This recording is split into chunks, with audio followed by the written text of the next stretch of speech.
Ahora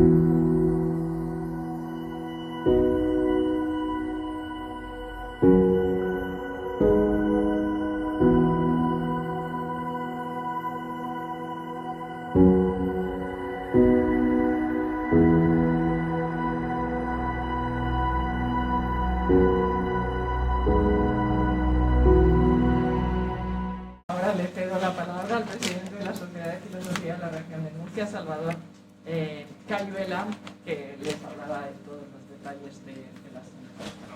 Muchas gracias, Maca. Desde ya agradecer, por cierto, por supuesto, a Maca, como decano de la Facultad de Filosofía de la Universidad de Murcia, de la Facultad, y al Departamento de Filosofía de la Universidad de Murcia, que nos ayudan en la organización de esta 19ª Semana de Filosofía de la Región de Murcia. Nos ayudan, nos apoyan y en algunos casos me soportan. Así que espero que disfrutéis esta Semana de Filosofía y veros aquí estos días. Muchas gracias. Quería hoy presentar a David Rodríguez Arias, que viene de la Universidad de Granada, donde es profesor titular, que nos va a hablar sobre bioética, ya tenéis ahí el título. Y bueno, David ha sido, bueno, tiene una trayectoria de investigación que no sé por dónde empezar, bastante amplia. Ha trabajado para el CSIC, ha hecho estancias en diferentes universidades extranjeras. Tengo aquí el Hastings Center de Nueva York, Case Western Reserve University Department of Bioethics de Ohio, en Oxford, y sus investigaciones van sobre el tema, los temas que va a tratar este, ¿no? La bioética, fundamentalmente centrada en el derecho, digamos, la determinación de la muerte, el final de la vida y la cuestión de la bioética, hablando de los trasplantes de órganos. Tiene numerosas publicaciones con gran repercusión internacional, la mayoría en revistas de bastante impacto. Y bueno, pues yo creo que dejaros con él y disfrutar de su ponencia. Bueno, muchas gracias. Resulta ilusionante volver a hacer este trabajo, que es el nuestro, y de verdad muy meritorio por vuestra parte, pues que reúnes a gente, que organicéis estas cosas. Me encanta el enfoque que le dais a esto, a que sea más amplio, no solo para la filosofía académica. Me encanta, me siento muy cómodo además en este ámbito, porque muchas veces me toca hablar a gente que no es filósofa y casi hasta uno se siente hasta más útil haciéndolo, o por lo menos eso me pasa. Así que muchas gracias por todo eso, estoy encantado de estar aquí. Gracias, Alba, nos estáis tratando increíblemente y gracias a la facultad. Bueno, cuando Salva me propuso un tema, pues yo quería que fuera algo bastante amplio, no excesivamente especializado, para que tuviera más interés para más personas. Entonces, la cuestión que a mí me gustaría tratar hoy es, sobre todo, la relación entre los hechos y los valores en las discusiones que tienen que ver con la bioética. En general, voy a tratar de darle un enfoque un poquito contemporáneo, así que también me voy a autolimitar en el tiempo. Me voy a poner aquí una alarma para que vayamos controlando. Bueno, estos son algunos de los debates contemporáneos: el calentamiento global, el uso de organismos genéticamente modificados para la comida, la violencia obstétrica. Este concepto supongo que os es familiar, la idea de que en la natalidad, el parto, la medicina abusa de las mujeres, tratándolas sin respeto. Y también el tema de las vacunas. Lo que tienen en común todos estos debates es que parece que no son una cuestión solo de discusiones o de desacuerdos acerca de valores, sino que hay desacuerdos incluso sobre cuestiones descriptivas, prácticas. La gente no está de acuerdo con la existencia del calentamiento global o con respecto a los riesgos y beneficios potenciales de los organismos genéticamente beneficiados. Yo he estado en una conferencia donde se hablaba de violencia obstétrica, creo que la dabas tú, Rosana, y una profesional dijo: yo ese fenómeno no lo conozco, era una médico ginecóloga, es verdad, no lo recuerdo, y eras tú, efectivamente. Yo no creo que se dé violencia obstétrica, negaba el mero hecho, ¿no?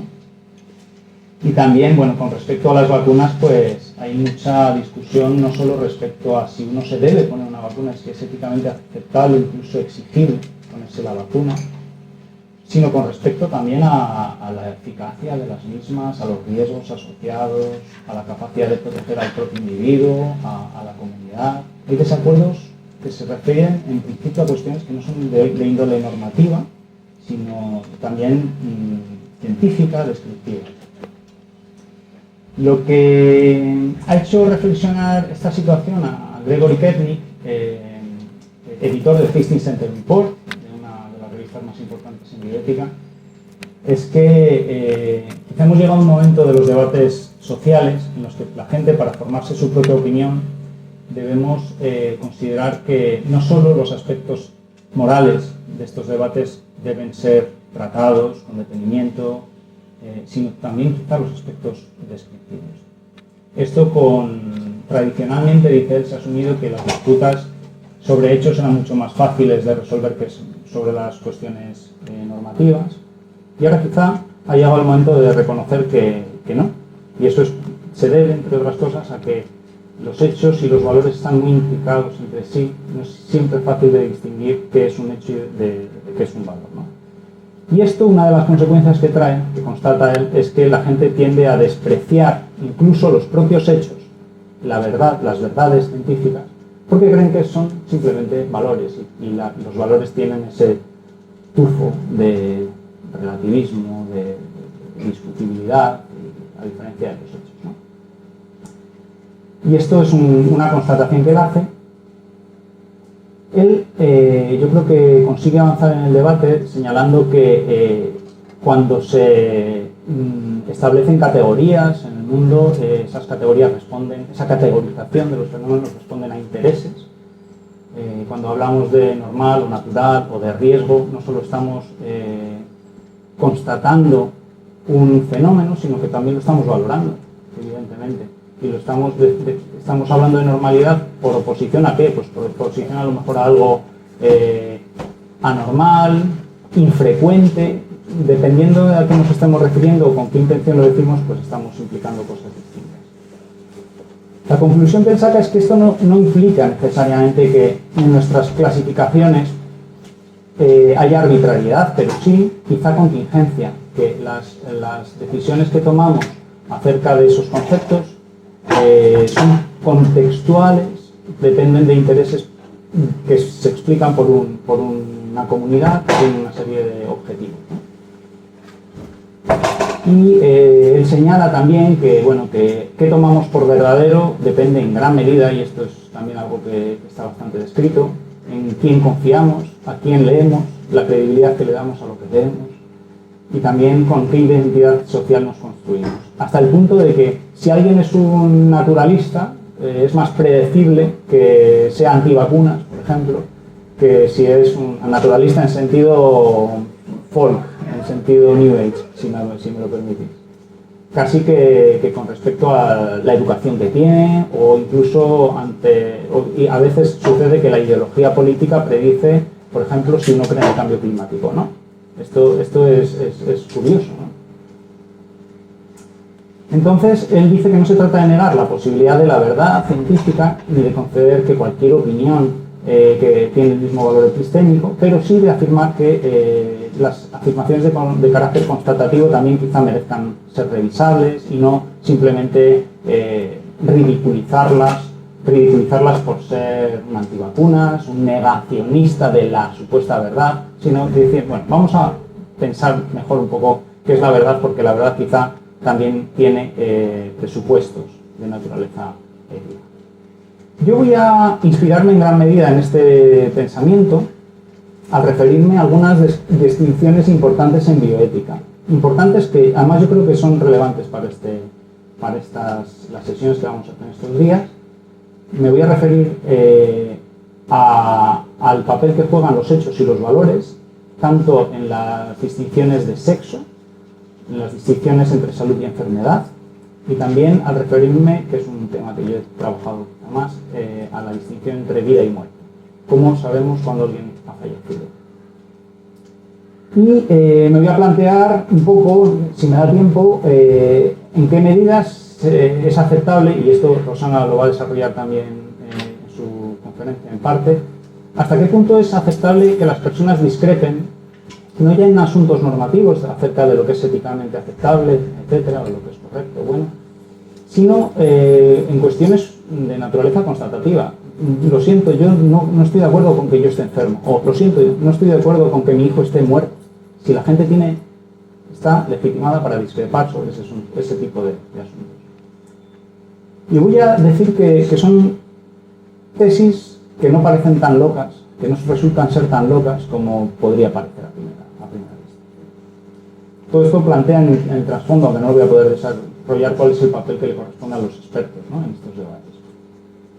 Hace ya bastantes años, en el 2013, se editó un par de números de la revista Arbor sobre estos asuntos, cómo establecemos distinciones dicotómicas, categóricas, que tienen algún tipo de relevancia normativa, tanto en la ética como en el derecho, sobre la supuesta base de la biología, cuando en realidad esas distinciones en la biología no se comportan de forma dicotómica necesariamente. Las personas que tienen algunas enfermedades, ahora veremos el ejemplo, por ejemplo, de la obesidad, uno no se deja de ser en el momento, en el T1, en tiempo 1, obeso y pasa a ser, no, las cosas son más graduales, ¿no? Y sin embargo, la gente tiene un lenguaje que sí que es dicotómico, o somos obesos o no lo somos, o somos calvos o no lo somos. O somos hombres o somos mujeres, o estamos enfermos o estamos sanos, o estamos vivos o estamos muertos. Y la biología no se comporta de forma dicotómica. Hay casos graduales, y estos casos, que son fronterizos, son un caldo de cultivo precioso para investigar la bioética, porque nos hace pensar mucho la relación entre hechos y valores y cómo tomamos decisiones a la hora de asignar categorías, ¿no? Categorías que tienen implicaciones normativas. Está clarísimo en el caso de la muerte, ¿no? Las personas que están muertas no tienen pleno estatus jurídico, no son titulares de derechos o de casi ningún derecho, y las personas vivas sí lo están. Antes de haber nacido, el embrión no es un titular de derechos, y cuando nace sí. ¿En qué momento nace el embrión? Esto es una cuestión también interesante.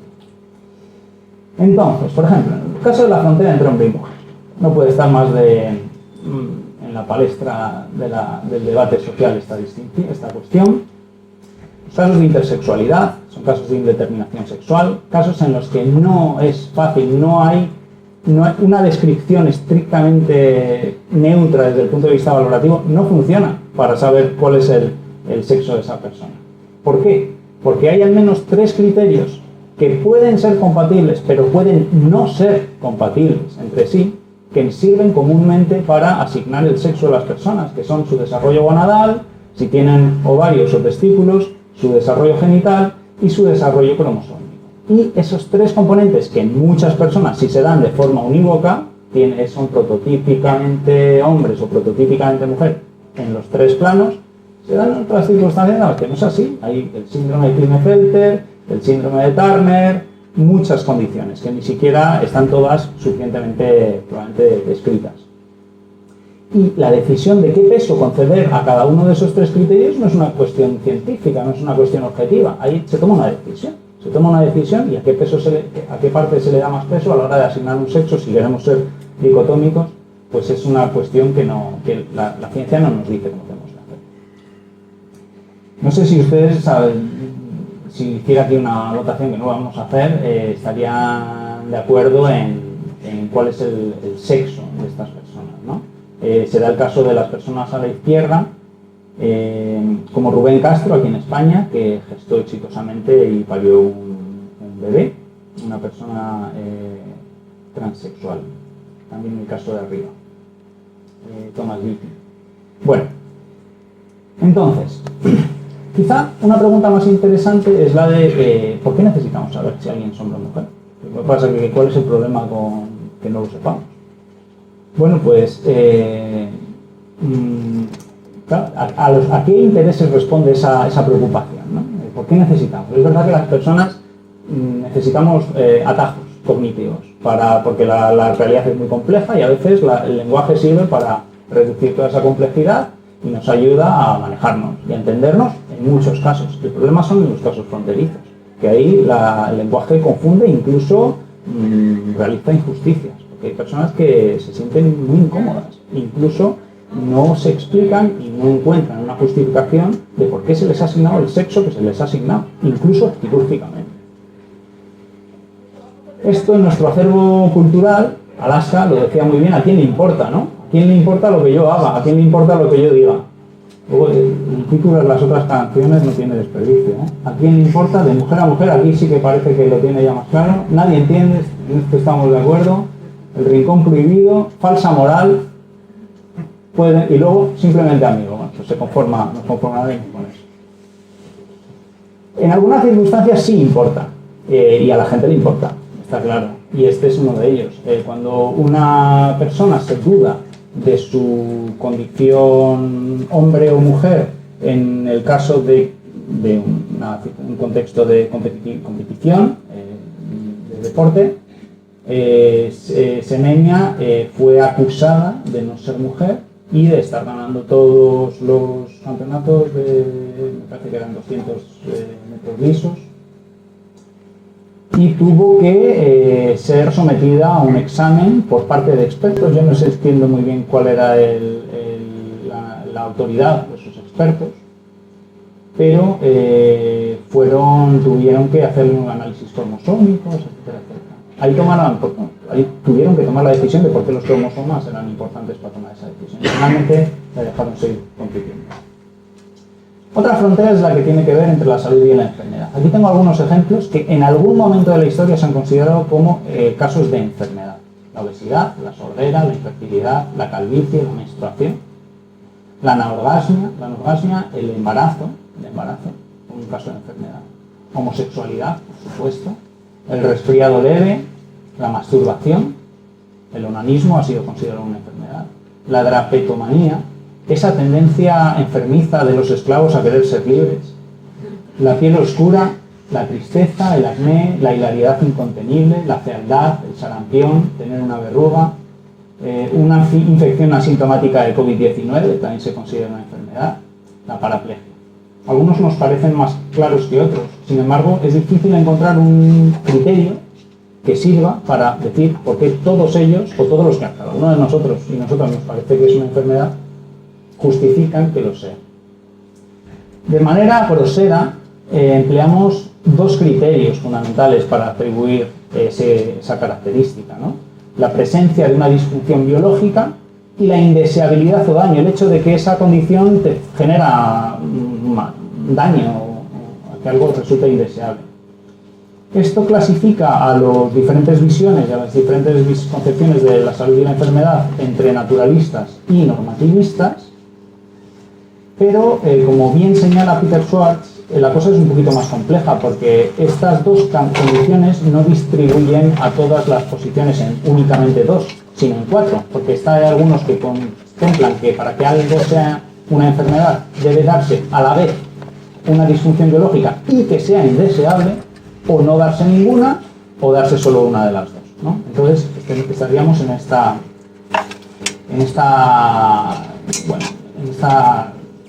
tabla de 2x2 en el sentido y ahí clasifica diferentes autores que han defendido esos posicionamientos, ¿no? En algunos casos se requiere algún valor, ¿no? En el caso de las tesis normativistas, y en algunos casos no se requiere valor y sí se requiere, por ejemplo, una disfunción.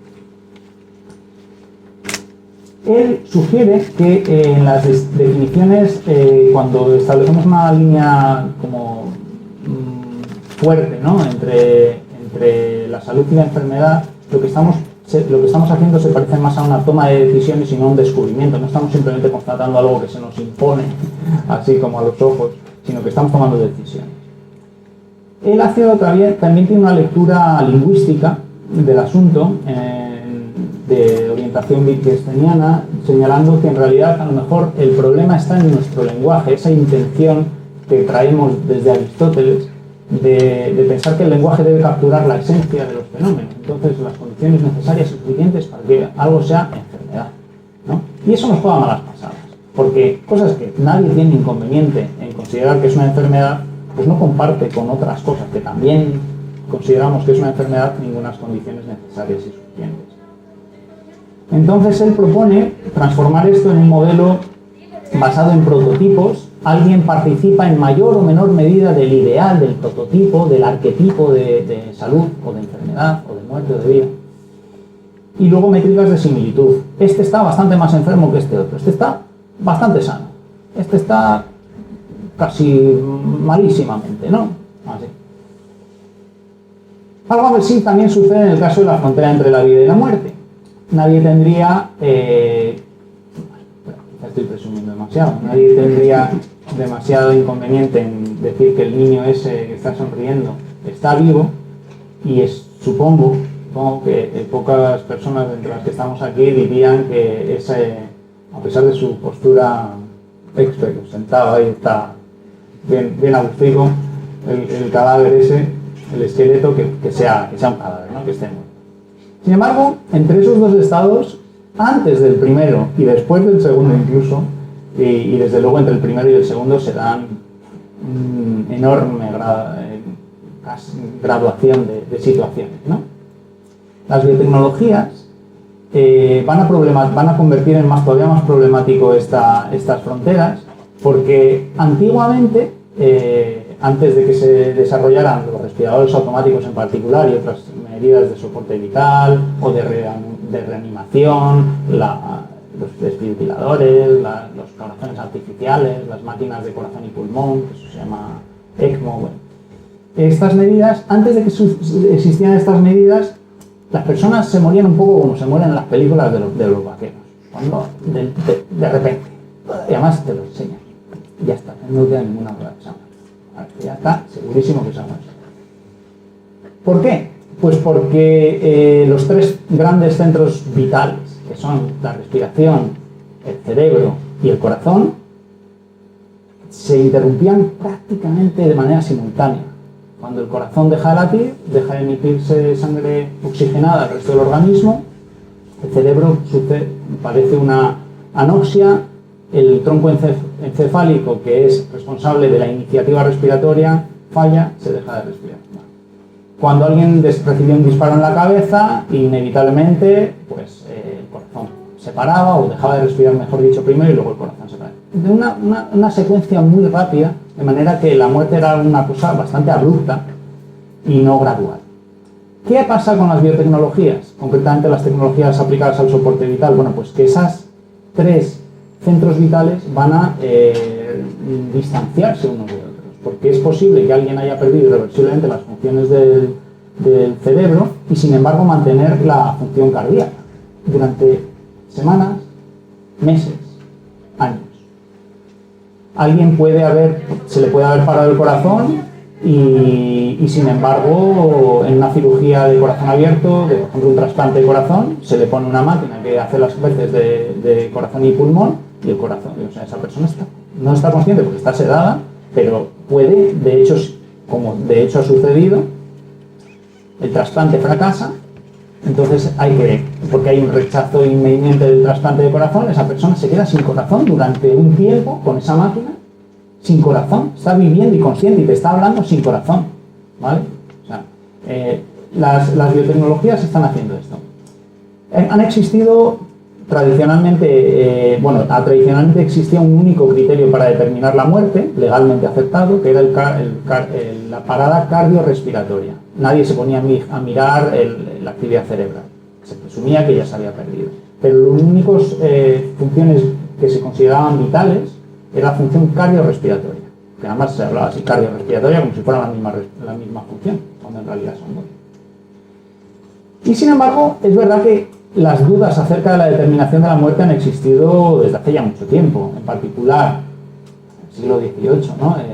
Durante las grandes epidemias, cuando era necesario enterrar pronto al cadáver sin esperar ese tiempo de observación para evitar cuestiones de salud pública y para evitar que se extendiera la enfermedad, pues lo que sí se extendía era el miedo a ser enterrado vivo, y de hecho se inventaron algunos dispositivos pues, para que la gente pudiera llamar desde dentro del ataúd. esto fue porque hubo algunos ataúdes que al ser exhumados fueron encontrados con arañazos y tal. O sea que el criterio cardiorrespiratorio tradicional ha sido cuestionado, pero bueno, sobre todo en estos casos, no por lo general. Actualmente la mayoría de las muertes se producen, una gran parte, casi todas, se producen en los hospitales, por lo menos aquí en España, muchas de ellas en cuidados intensivos o en situaciones, en servicios de reanimación, y esto da lugar a nuevos escenarios. En los años 50, con la epidemia de polio, se desarrollan los primeros respiradores automáticos. Al cabo de unos años empieza a suceder otra cosa, y es que es posible empiezan a ser posibles los trasplantes de órganos. El primer trasplante exitoso de corazón tiene lugar en Ciudad del Cabo en el año 67, y el año 68, en el 66 ya unos neurólogos franceses en el hospital de Necker habían identificado una situación que llamaban ellos coma de Passé, como más allá del coma, pacientes que se encontraban irreversiblemente inconscientes, que estaban conectados a un respirador automático y que no tenían ninguna perspectiva de recuperación. Y en esos años, Molaguet y Guillon, que así se llamaban estos neurólogos, dijeron: ¿qué hacemos con estos pacientes? En aquella época, retirar un respirador automático era peor que una eutanasia. Entonces dijeron: no nos atrevemos a hacer el gesto del pólice verso. No nos atrevemos, porque no nos parece que... Pero, desde luego, la retirada del respirador tenemos que planteárnosla en algún momento, porque estos pueden estar así mucho tiempo. En el año 67 tiene lugar el trasplante exitoso de corazón, y el 68 se reúne una serie de organismos internacionales, entre otros un comité de ad hoc para la determinación de la muerte en Harvard, y deciden que estas personas empiecen a ser llamadas muertos. Y las razones que dan es que la sociedad no está preparada para recibir las noticias de que a partir de ahora vamos a extraer los órganos vitales como el corazón a personas que están vivas para salvar otras vidas con esos órganos. Y también dicen, esto es una carga para los hospitales, no disponemos de muchísimos respiradores, no disponemos de... las familias están sufriendo, estas personas no se benefician. Fijaos que las razones que dieron para cambiar la determinación de la muerte, el criterio para determinar la muerte, no fueron de orden científico. Se parecen mucho a esas decisiones socialmente informadas o culturalmente o contextuales que acaban cambiando nada menos que un diagnóstico. Algo que es a priori una cuestión táctica, ¿no?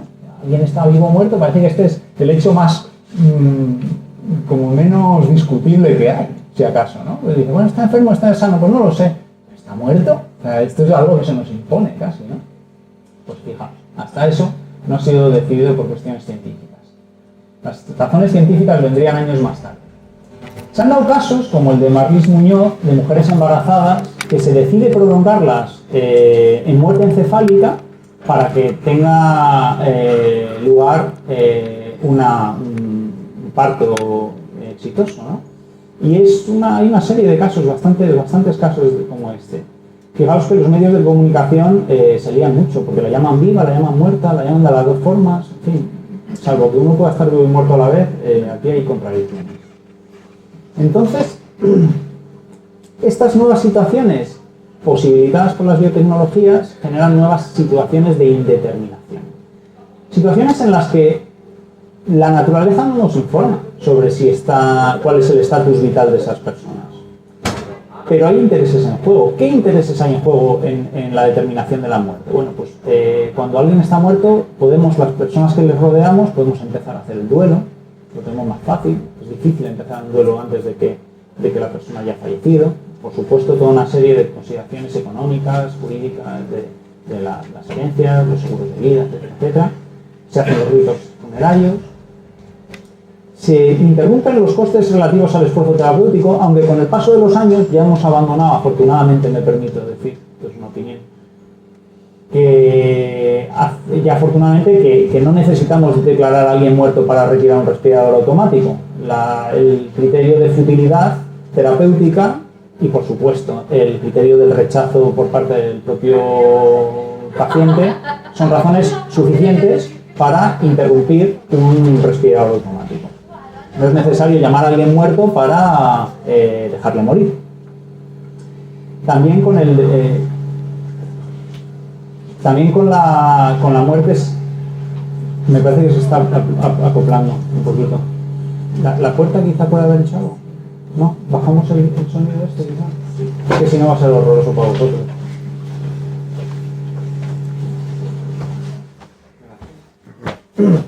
A ver, así. Se me oye poco, ¿no? Así. Vale. Y la cuestión también muy clave ha sido la extracción de órganos para trasplante. Esto es muy curioso, porque es que ¿cuándo tenemos un buen criterio para determinar la muerte? En ciencia, los buenos criterios son aquellos que evitan dos tipos de errores. Por un lado, aquellos los que se llaman falsos positivos, con ustedes ya lo tenemos esto controladísimo, y los falsos negativos, ¿no? Un falso negativo es dar por muerto a quien no lo está. Esto es muy grave. Y un falso positivo es considerar como vivo a quien ya está muerto. Esto, cuando estamos esperando que esté muerto para extraer los órganos, porque si esperamos demasiado, los órganos se deterioran y ya no los podemos trasplantar de forma exitosa, es otro problema. Es otro problema de otra índole, al que afectamos potencialmente no es al propio individuo, sino a otras personas, pero es un problema también. Por lo tanto, un buen criterio para determinar la muerte es un criterio que sea a la vez seguro y puntual. Es un criterio puntual.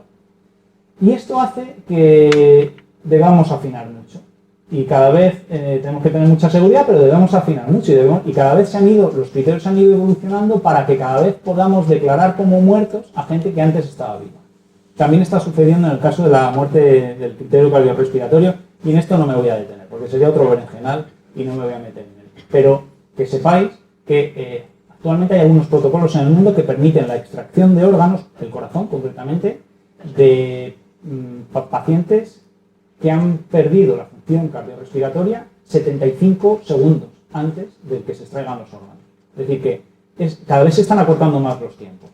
Hay toda una justificación detrás, no quiero ser alarmista ni tal. Hay justificación con la idea de permanencia, con la idea de que ese corazón ya no va a revertirse de forma espontánea, pero hay esa tendencia.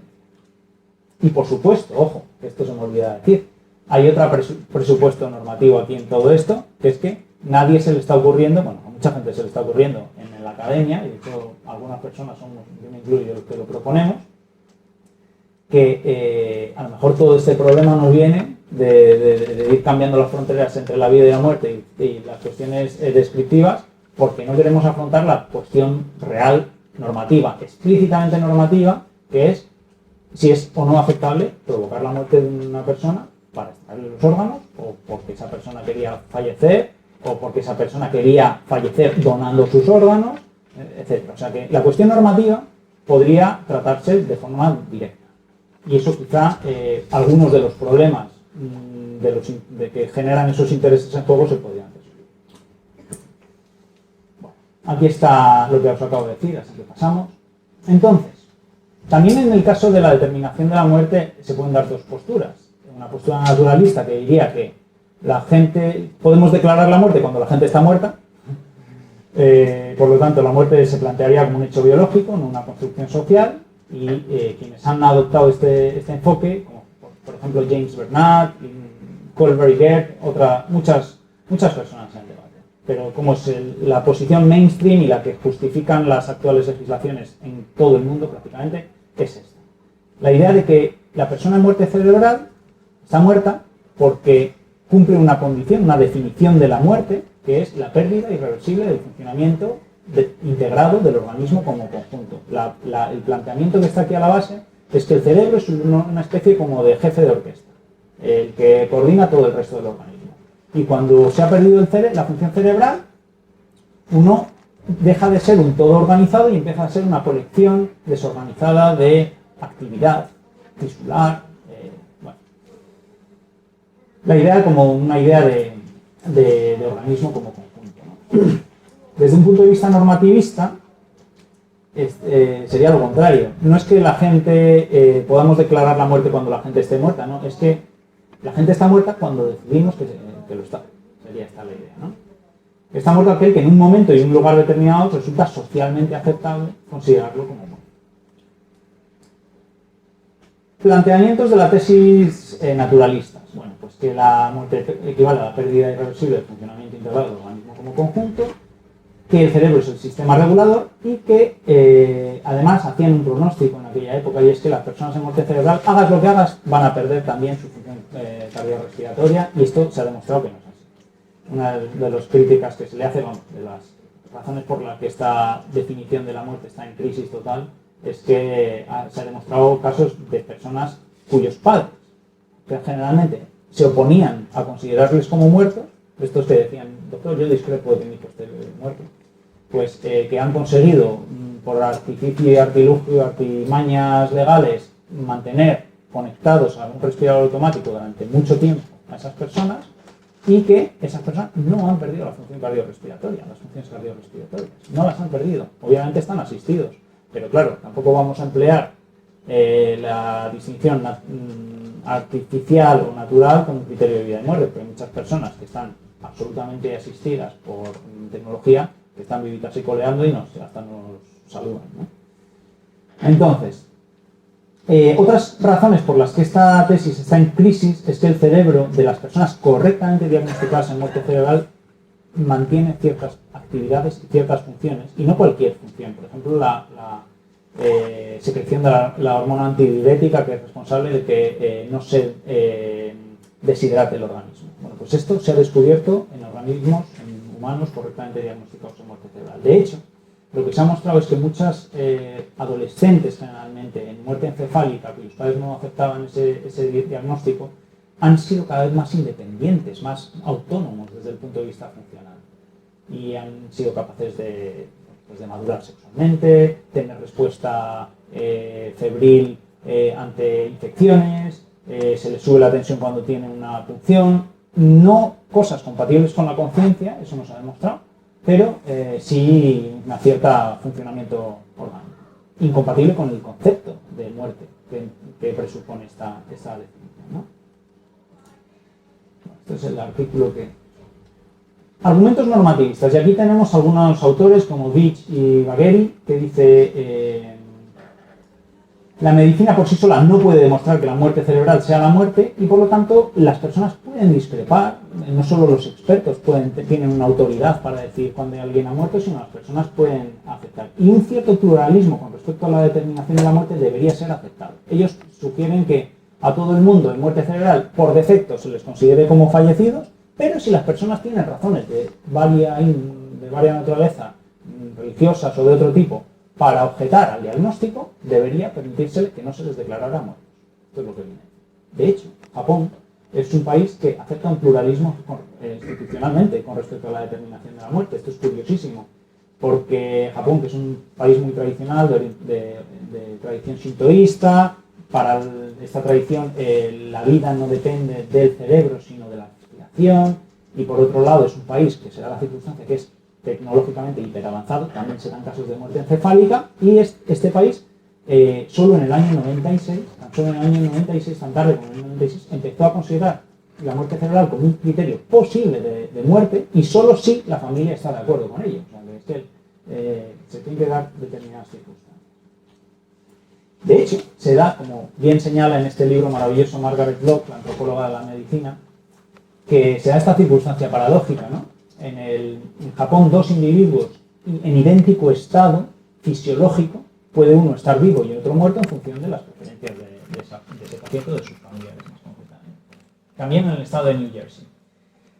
En el año 2000, esta adolescente de 13 años, en el 2013, Ji-Hai McMahon, en una operación rutinaria de amígdalas, algo sucede, algo pasa mal y empieza a perder mucha sangre, entra en muerte encefálica, hacen lo que pueden por tal, pero se le acaba diagnosticando muerte encefálica, a la familia se le comunica ese diagnóstico y la familia dice que para nada, que no está muerta. Entonces, algunos expertos, bioeticistas, incluso algunos la lectura que hacen es que esta familia se ha vuelto loca, y otros dicen, bueno, quizá esté discrepando legítimamente de una cuestión que no está resuelta científicamente, ¿no?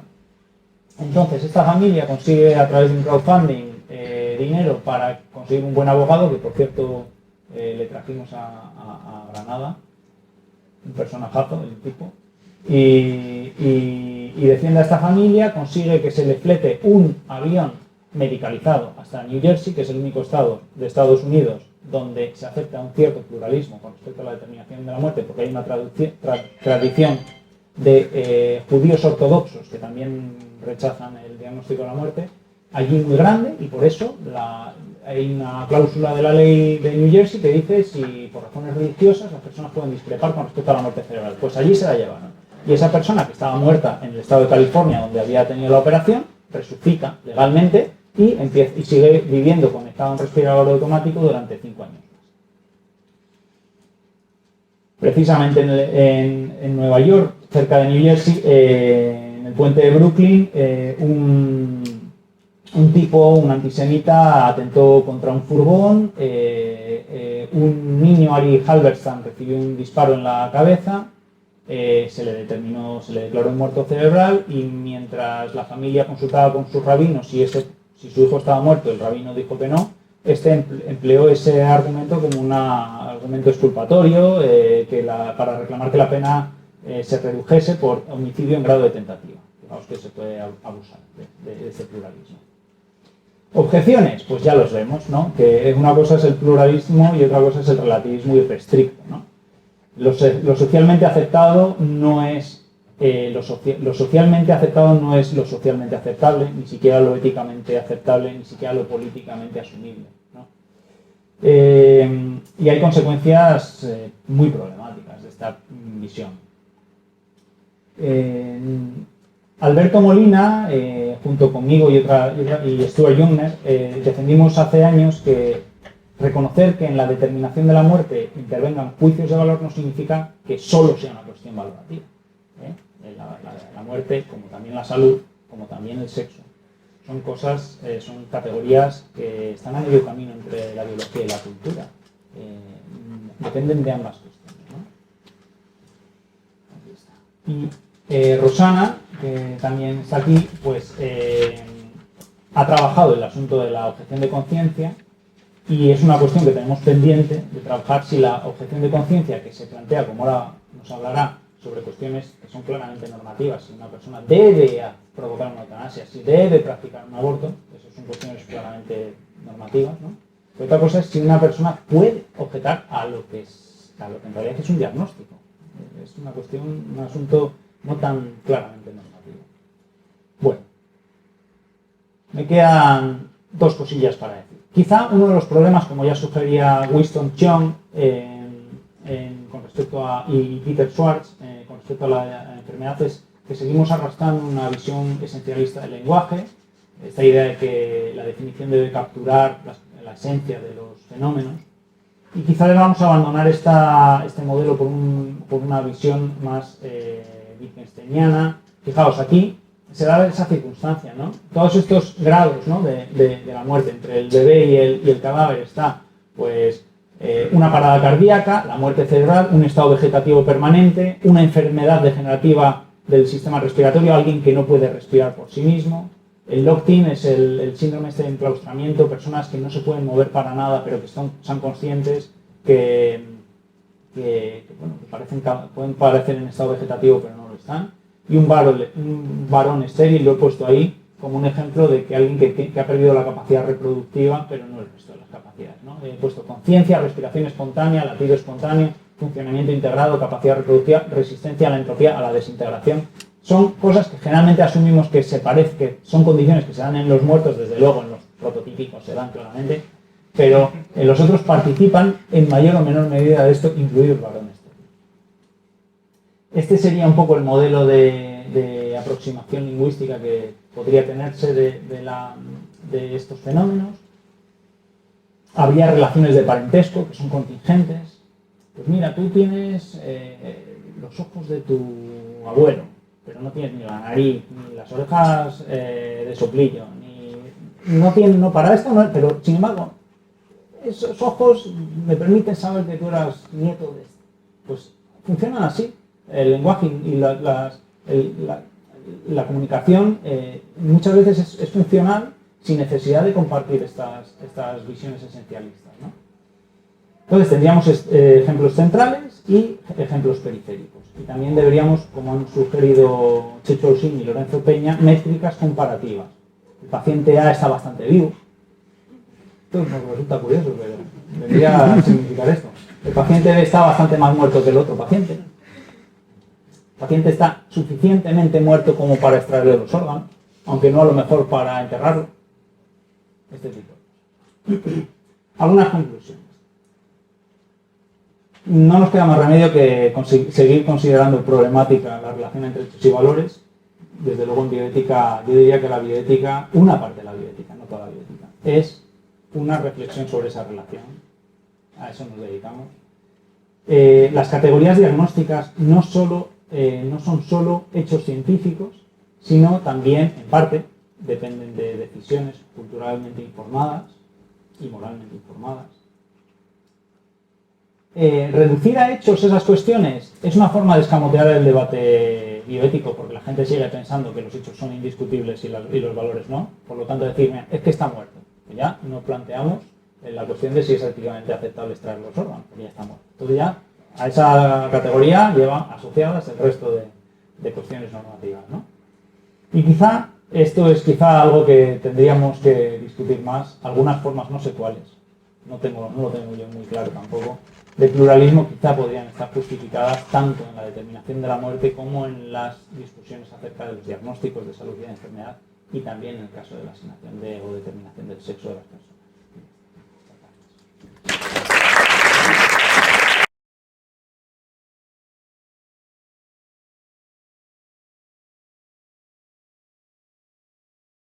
Pues bueno, buenas tardes, noches, decía una de las personas que acudía ahora.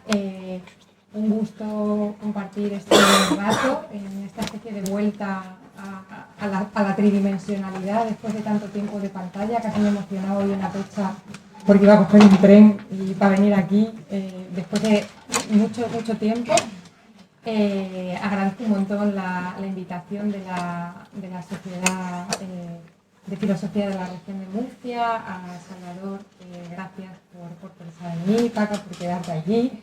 Genial ver a algunos amigos, algunas caras conocidas que hacía tiempo que no veía y bueno, compartir aquí con vosotros este rato de reflexión. Aprovecho también para agradeceros por la labor que estáis haciendo desde la sociedad en apoyo a la filosofía, que sé que estáis siendo bastante activos. Hay personas, creo, seguramente en el público que también lo pelean en la secundaria, que es un poco la fuente para lo que después llega también a la universidad y bueno, pues ánimo con la lucha porque la cosa no siempre se pone fácil. Bueno, mi charla, como comentaba en la presentación, es compartir un poco una reflexión sobre la situación de la objeción de conciencia en el contexto sanitario en relación con el aborto y ahora de una manera más reciente, aunque todavía no tenemos igual datos o recorrido suficiente, pero que bueno, se van apuntando algunas cosas en relación con la muerte médicamente asistida.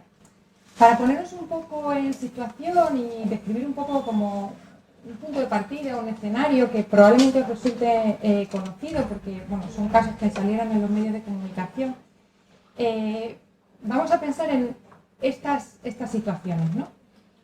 Hace unos meses, en septiembre del año pasado, del 21, Marta Vigara, no sé si recordáis este nombre, una médica geriatra que trabaja en el Hospital Clínico en Madrid, pues descubrió que estaba embarazada y que el feto que tenía pues tenía una malformación importante y que quería abortar. Entonces, bueno, pues se fue al servicio de ginecología y obstetricia de su hospital y allí le dijeron que lo sentían, pero que no podían practicarle la interrupción del embarazo porque allí pues todo el personal del servicio era objetor desde 2009, no la tradición de objeción, desde el momento en el que se detectaba el latido fetal. ella se quedó sorprendida porque además se ha establecido, a propósito de esto del aborto, que daría para otra cosa, una diferencia entre aquellos abortos que son entendidos como terapéuticos, es decir, pues hay una incompatibilidad del feto o hay un impacto sobre la vida de la madre, y aquellos otros que son como sin razón aparente, ¿no? Pareciera que la legitimidad es diferente. En este caso, supuestamente, es como de los que tienen más fuerza o más legitimidad. A ella no le dijeron tampoco que esta interrupción era necesaria porque si no podría tener también un impacto sobre su propia salud, y entonces, bueno, pues se tuvo que ir a una clínica. La situación le pareció que no era de recibo y se marchó, me parece que fue a la SER, donde la entrevistaron, y a raíz de su testimonio empezaron a aflorar muchos otros que se llevan conociendo desde hace muchos años porque es una realidad relativamente extendida. Estando aquí en Murcia, igual recordáis un programa de Salvados en mayo-junio, ¿no? Que justamente tenía como escenario la situación en esta región, ¿no? Donde se recogían testimonios en los que, además de no atenderse en los hospitales públicos de la comunidad, tampoco la atención en este caso, además, a diferencia de otros lugares del territorio, pues la atención en las clínicas privadas tampoco era la esperable, ¿no? Si alguien no lo ha visto, es recomendable por lo menos algún fragmento, sobre todo por cómo se explican las cosas, que es parte de lo que me gustaría también trasladar aquí, ¿no? ¿De qué justificación se da cuando se entrevista al jefe de servicio de un hospital grande de aquí, ¿no? La Risaca, cómo se explica el porqué. Y a pesar de saber y ser conocedores de las realidades y de entender que hay un sufrimiento, ¿dónde está la conciencia aquí en todo esto, ¿no? Este tipo de situaciones que hasta ahora se habían restringido al contexto del aborto, bueno, pues abren, como decía, a propósito de la entrada en vigor de la ley de eutanasia, pues otro camino, ¿no? Y tenemos una situación parecida también que se recoge en los medios en septiembre del 21. En este caso era Javier Serrano, una persona, un señor de 58 años, que padecía esclerosis lateral amiotrófica, que había solicitado la eutanasia poco tiempo después de la aprobación de la ley, y el neurólogo del Hospital 12 de Octubre, de nuevo en Madrid, que se ocupaba del caso, pues no les llegó a comunicar que era objetor de conciencia. Él solicitó esto, el médico no le dijo que era objetor, bueno, el proceso siguió y a su casa acudió la unidad de cuidados paliativos, que parecía que cuyos miembros también eran objetores de conciencia, para intentar convencerle de que había otros medios, de que había gente que podía ser muy feliz comunicándose con su familia de otras maneras, etcétera, etcétera. Entonces ahí él sospechó, pues ya había pasado tiempo, que su solicitud no había llegado a buen puerto, que había solicitado algo que no estaba. Y su hermana se acercó al hospital, efectivamente allí no había constancia de que él hubiera solicitado, como de hecho sí había hecho la eutanasia, contactó con otra médica que sí que estaba de acuerdo y que inició el proceso, y finalmente, bueno, pues este hombre murió de acuerdo con su voluntad en noviembre del 21. Los casos que traigo sirven un poco de ejemplo para mostrar que el contexto sanitario, ¿no?, es un escenario especialmente propicio para la aparición de conflictos de conciencia. Digamos que sería como un lugar donde el fuego de la conciencia, que era un poco el título, pues era así un poquito atractiva y que hubiera aquí personal, arde con especial fuerza, ¿no? Es decir, frente a otros momentos donde los problemas y las objeciones de conciencia se daban en otros contextos diferentes, bueno, pues aquí es ahora donde más atención se presta, donde más lo podemos encontrar, ¿no?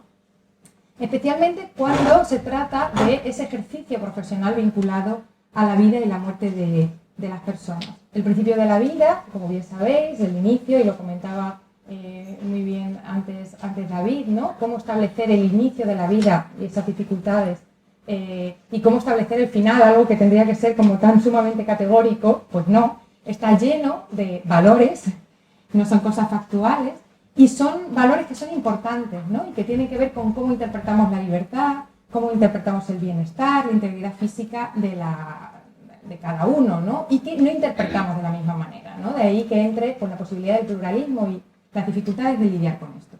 Y por esa razón, precisamente, se establece la objeción de conciencia como un mecanismo jurídico para proteger dentro de sociedades en las que hay unos acuerdos mayoritarios, la posibilidad de que quienes se ven directamente implicados en unas prácticas que no son del todo, no existe el acuerdo, que son moralmente conflictivas, pues tengan esa posibilidad, ¿no?, de acogerse.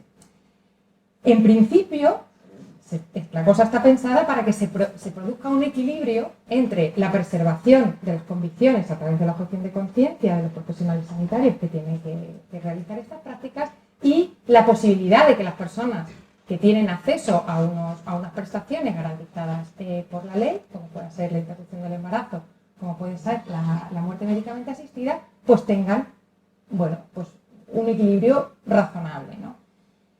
Pero, lamentablemente, si miramos a la práctica, el ejercicio de la objeción de conciencia se ha convertido en un obstáculo frecuente para el acceso a esas prestaciones.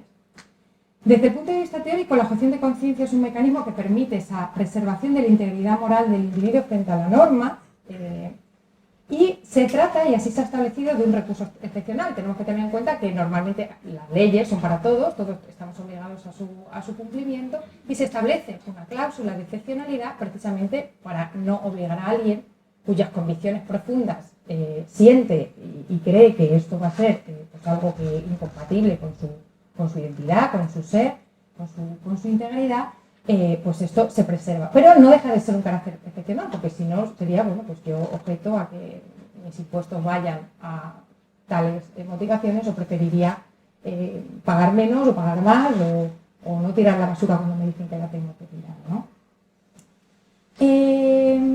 La idea, y así está establecido por ley, pues sí, imagino que lo conocéis, pero la idea es que ataña solamente la objeción de conciencia a aquellos profesionales que están directamente implicados en el procedimiento, que para hacerlo y para poder tener una planificación e intentar preservar esta otra parte de que hay una garantía de las prestaciones, pues se diga por anticipado, por escrito. En el caso de la ley de la eutanasia se ha introducido la idea del registro de objetores, que igual os suena porque es algo a lo que los profesionales sanitarios se están oponiendo con bastante fuerza. Bueno, el objetivo de todo esto es intentar organizar y planificar los servicios, es decir, saber cuántos objetores hay aquí, más o menos, para ver cómo podemos proporcionar el servicio, ¿no? A pesar de que estas son condiciones que están en la ley, tampoco son un requisito de obligado cumplimiento, ¿no? Pero aún así hay bastante reticencia. De hecho, en el documental de Salvados y tal, pues se decía, no, aquí no hay listas. Aquí listas no hay. Aquí se sabe que todo el mundo objeta, pero aquí no hay listas. Se vive como algo muy cuestionador, se entiende como una lista negra, como algo que estigmatiza y donde no se quiere figurar. Bueno, la idea es otra, pero vamos, en cualquier caso no está funcionando y en cualquier caso se entiende que la objeción de conciencia y el derecho a ejercerla está por encima de estos requisitos que son más de carácter administrativo y organizativo. Bueno, entonces retomando un poco la idea de excepcionalidad que se le presupone, no se refleja, como decía, en el uso, o incluso se podría hablar, adelantando un poco, haciendo el spoiler del abuso que se hace por parte de algunos profesionales sanitarios, ¿no? Se ha convertido entonces en un recurso que ampara un ejercicio de poder masivo e indiscriminado por parte de quienes ostentan, y esto no es importante no olvidarlo, el monopolio de la provisión de una prestación a la que la gente tiene derecho, ¿no? Es decir, no es algo que se pueda conseguir por otro lado, hay que pasar por los servicios. Los problemas a los que da lugar la objeción de conciencia generalizada en los hospitales públicos ha sido motivo de preocupación bastante frecuente por parte del activismo feminista, sobre todo en relación con el aborto, y de la reflexión académica, pero no ha ocupado un lugar relevante en la agenda política, ni siquiera mediática, hasta el momento reciente, ¿no? No se conoce ninguna intervención encaminada a terminar con una práctica cuando se hace de una mala manera, ¿no? Que resulta cuestionable y desde el punto de vista legal pues probablemente inaceptable.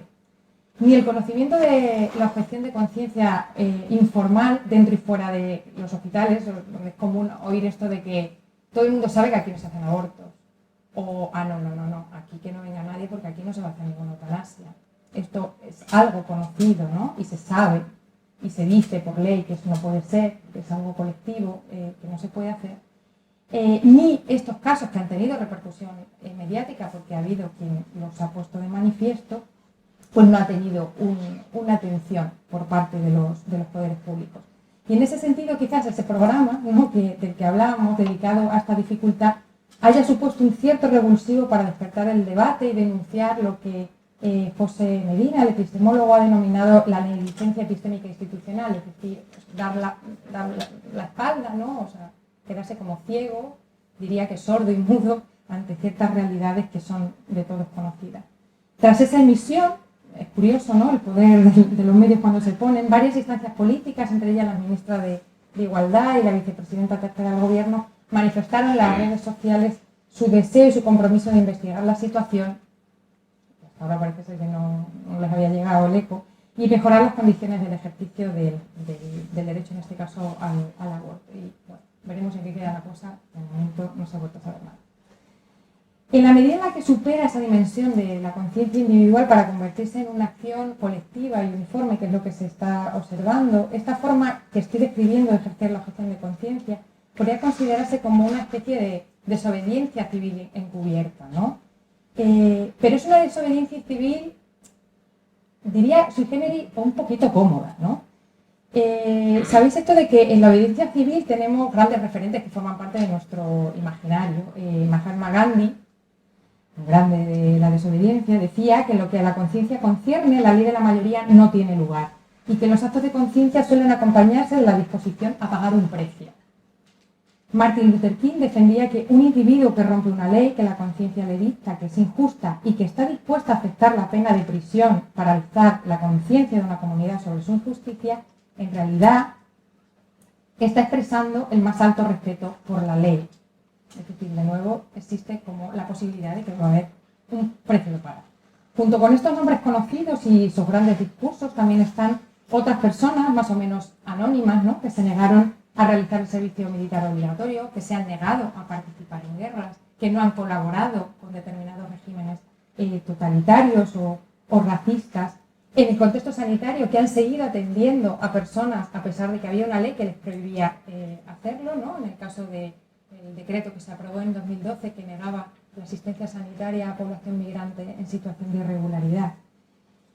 Todo esto a sabiendas de que aquello podía tener una repercusión. Y lo que diferencia esos escenarios de los que mencionábamos al principio, a propósito de Marta Vergara, a propósito de Javier Serrano, es que las acciones de Gandhi, de King, de Antígona, si lo pensamos, ¿no?, allá en la antigüedad, de Rosa Parks, es lo que Ellen Goodman ha denominado que era la conciencia sin consecuencia. Es decir, la conciencia se pone encima de la mesa, yo la llevo hasta el final, no doy explicaciones, no asumo una responsabilidad, a veces ni siquiera está precedida de una reflexión, no hay una consecuencia. Los profesionales sanitarios objetan, con todo el derecho legalmente reconocido a hacerlo, y no estoy abogando porque ese derecho se elimine, vaya por delante, sin que existan mecanismos de control, porque no los hay, sin que exista ninguna consecuencia para ellos, pero sí con una consecuencia importante para aquellas personas que se quedan sin acceso a la prestación. En términos institucionales, la respuesta que se ha dado a la objeción de conciencia al aborto, que es el que ha tenido, bueno, la prestación que ha tenido un recorrido mayor hasta el momento, que se ha proporcionado fundamentalmente a través de conciertos con clínicas, es decir, esto no se hace en los hospitales públicos, se deriva a las clínicas privadas, que es donde se hace mayoritariamente, ¿no? Sabéis que el 85% de los casos en la media nacional se realizan en el ámbito privado y apenas un 15% en el público, y hay determinadas regiones, como puede ser esta, donde no se produce ninguno. Esto es algo que todavía no ha ocurrido en la eutanasia, pero hay algunos profesionales sanitarios que empiezan a pensar que esto podría ocurrir, es decir, si se puede trasladar esta situación, ¿no?, que empiezan a surgir clínicas o lugares de carácter privado donde se proporciona el servicio, puesto que no se haría en el ámbito privado. Pero claro, esta respuesta, que ha sido como una solución de consenso, también debido a determinadas inercias, en el caso del aborto, en las que no voy a entrar, no resulta del todo satisfactorio. En primer lugar, no resuelve la desigualdad de acceso en el territorio. Es decir, hay gente que se tiene que desplazar lejos para conseguir la prestación. Supone un incremento de costes para el sistema y, sobre todo, esto se da por el hecho de que se hace de una manera colectiva, de que no hay ninguna persona que se intervenga. En segundo lugar, el hecho de que se reconozca una prestación, y esto resulta de alguna manera paradójica, ¿no? Paradójico, se reconoce una prestación que es legalmente aceptada, que socialmente es aceptada, que tiene esa legitimidad, pero se segrega del sistema público.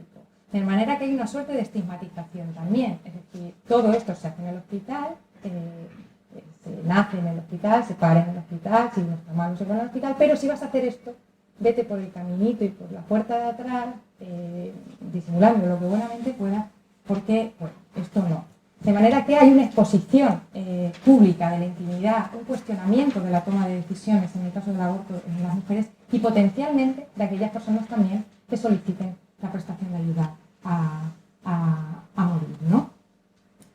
En tercer lugar, la derivación sistemática a las clínicas privadas también implica un problema que igual se ve menos o que a lo mejor no se ve para menos. Yo, como estoy en una facultad de medicina, estoy un poco atenta a este tipo de cuestión, y es la formación de los residentes. Si tú no estás viendo determinados procedimientos, como pueda ser pues eso, lo que implica la interrupción del embarazo, si tú no estás viendo cómo se aborda una persona que está en situación de requerir una ayuda específica, pues es algo en lo que no te estás formando, no lo estás viendo, no existe, y esto es algo real que no ocurre solamente en España, sino también en otros casos, ¿no? Lo que se ve, más allá de esta situación que es casi como más descriptiva, ¿no?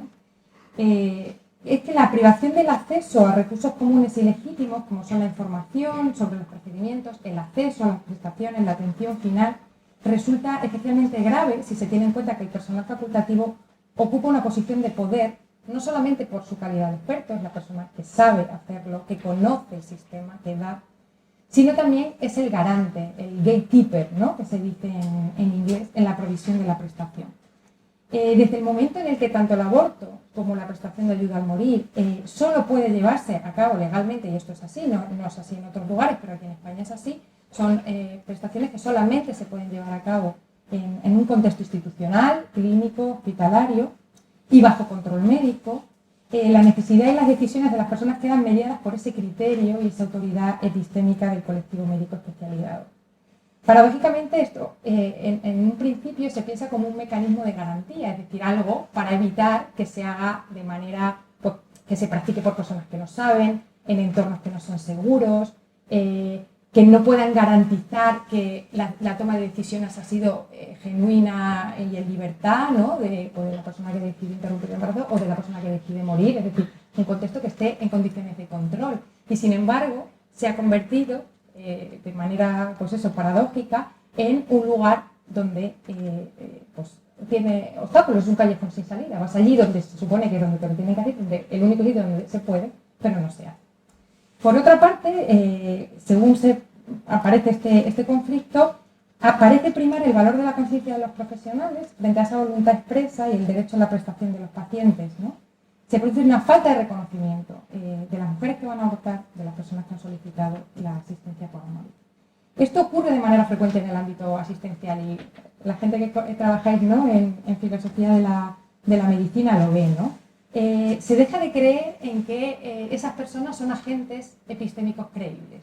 Es decir, en el caso del aborto resulta habitual cuestionar la decisión de interrumpir el embarazo, y esto se traduce muchas veces en una actitud, unos comentarios de desprecio, de discursos moralizantes por parte del personal médico, así lo describen las mujeres, del conocimiento de lo que es mejor para sí mismas, sobre sus cuerpos, su salud, sus vidas, es denigrado a través de determinados mecanismos, cuyo nivel de vejación varía desde el insulto a formas de control más sutiles, como son los procesos de información y de reflexión obligatorios en el caso de la interrupción del embarazo, ¿no? No deja de ser algo que bueno, necesitaríamos pensar sobre ello. En relación con la eutanasia y el suicidio médicamente asistido, el cuestionamiento de la voluntad de los pacientes viene marcado en primer lugar por la duda sobre su capacidad en la toma de decisiones. Esto es súper común, está deprimido.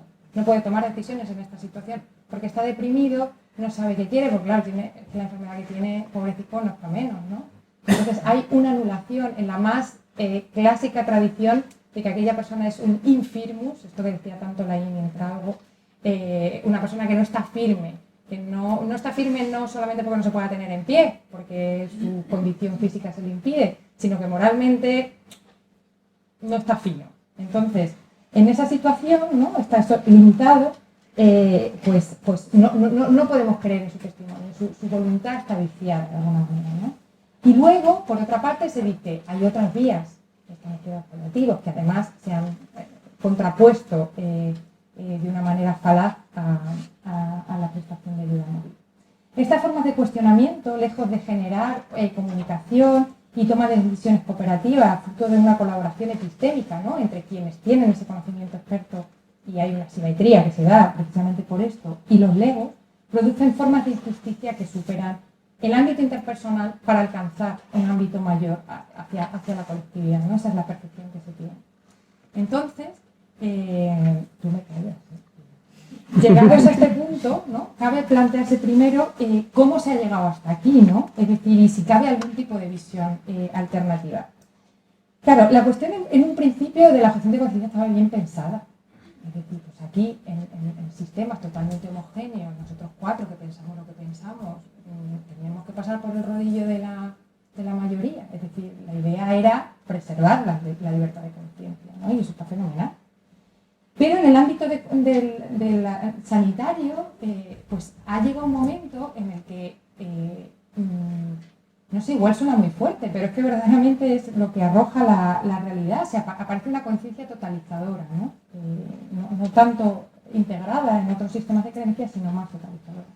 Y con frecuencia se olvida que su protección no debería estar exenta de alguna restricción, puesto que la conciencia no siempre conduce a una única verdad moral o comportamiento éticamente aceptable para todos. O sea, la conciencia de cada uno pues se cuece lo que se cuece, ¿no? Como hemos visto en el ámbito sanitario, hay ocasiones en las que el seguimiento de la propia conciencia acarrea repercusiones negativas para las personas usuarias del sistema cuando hay esta negativa proporcional la prestación.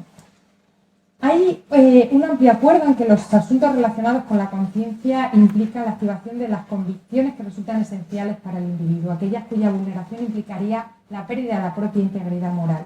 Los juicios racionales, las emociones, las intuiciones constituyen actos de conciencia cuya importancia está vinculada a esa repercusión sobre la preservación de la integridad.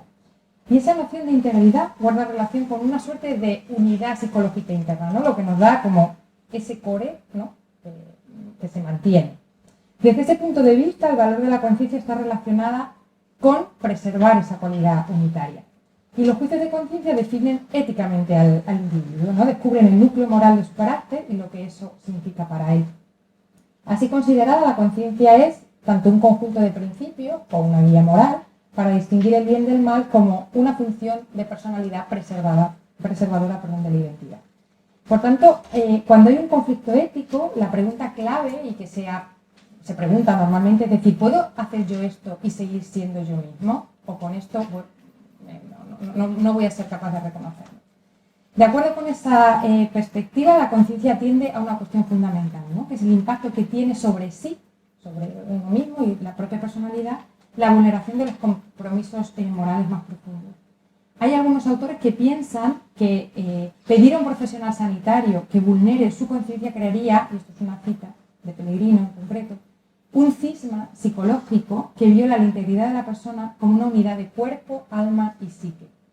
En esa misma línea, otros han dicho que rechazar realizar determinados tratamientos debería evitarse en determinadas especialidades para intentar evitar divisiones profundas en sí mismo. Defienden que la culpa, la vergüenza, los sentimientos de autotraición, la falta de autorrespeto que provoca la violación de la conciencia, podrían conducir a un estado en el que la persona siente que es incapaz de vivir consigo misma. En ese sentido, y de una manera quizás un tanto irónica, Caroline MacLeod ha dicho que bueno, pues a todo esto se aplica con una suerte de lenguaje dramático. No seré capaz de volver a mirarme al espejo nunca más. No voy a volver a dormir en mi almohada, no va a poder reposar mi cabeza, me odiaría a mí misma hasta el final, ¿no? Se repite como algo que, bueno, pues algo como muy duro. Las emociones morales negativas señalan entonces una ruptura en el sujeto entre esas propias acciones y pensamientos por un lado y los valores morales del individuo por otro, ¿no? Esta idea, que es bastante común, sobre todo en el ámbito bioético, ¿no? Se insiste mucho en esto y es como bastante repetido, apartando a veces que en realidad, en el fondo, y esto también es otro spoiler, vamos negociando un poquito más con la realidad, para podernos mirar en el espejo, para del ámbito de la bioética y de la filosofía, también en el ámbito jurídico, en concreto en el español, se comparte esta visión mayoritaria. El ordenamiento jurídico español dispensa a la libertad de conciencia una justificación en el sentido de que es una identificación que la persona siente con sus propias convicciones, de forma que su violación es sentida como una traición a la propia identidad, vuelve a aparecer la identidad. Esa vulneración provoca un sentimiento de degradación, de envilecimiento, que conduce a la pérdida de la integridad moral. De igual modo, la coherencia con uno mismo está indefectiblemente vinculada a la dignidad de la persona. Esto estaba tardando en aparecer. Algo que, bueno, se entiende como el núcleo, el principio fundamental del que emanan después todos los derechos, ¿no? Entonces, lo que vemos es que se establece como una suerte de cadena causal, ¿no?, entre la preservación de la conciencia, la identidad, la integridad moral y la dignidad de la persona. Así, todo de corrido. O sea, que es algo que verdaderamente tiene esa fuerza y esa necesidad de protección.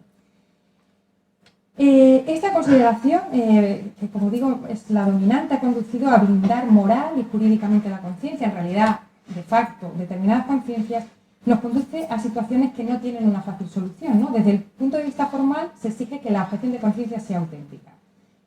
Su protección atañe a esas convicciones más profundas, aquellas que hemos dicho que se vinculan a la identidad y que, de verse obligada a comportarse contra ellas, se sentiría que se deja de ser uno mismo, como hemos dicho, ¿no?